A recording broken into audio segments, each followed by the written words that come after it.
গিরি কম্প্রেসারে তৈরি official Haiko ব্র্যান্ডের AC কিনুন সবচেয়ে কম দামে এবং সাথে ঢাকা সিটির ভিতরে ডেলিভারি ইনস্টলেশন এবং 10 ফিট কপার পাইপ সম্পূর্ণ ফ্রিতে পেয়ে যাবেন।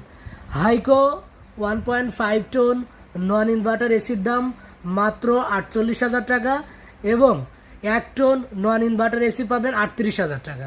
যারা 2 টন নেবেন 2 টনের দাম থাকবে মাত্র 62,000 টাকা। ঢাকা সিটির বাইরেও কিন্তু আপনারা ডেলিভারিটা সম্পূর্ণ ফ্রিতে পেয়ে যাবেন। জেলা সদর কুরিয়ার পয়েন্ট পর্যন্ত ডেলিভারিটা ফ্রিতে পেয়ে যাবেন এবং ফিটিংটা আপনাদের নিজেদের করে নিতে হবে। হাইকো এসি অফিসিয়াল এসি 5 বছর কম্প্রেসারের রিপ্লেসমেন্ট গ্যারান্টি থাকবে, 1 বছর পার্টসের গ্যারান্টি, সাথে 1 বছরের ফ্রি হোম সার্ভিস। গিরি কম্প্রেসারে তৈরি এবং 100% কপার কন্ডেন্সার, গোল্ডফিন্স কপার কন্ডেন্সার এবং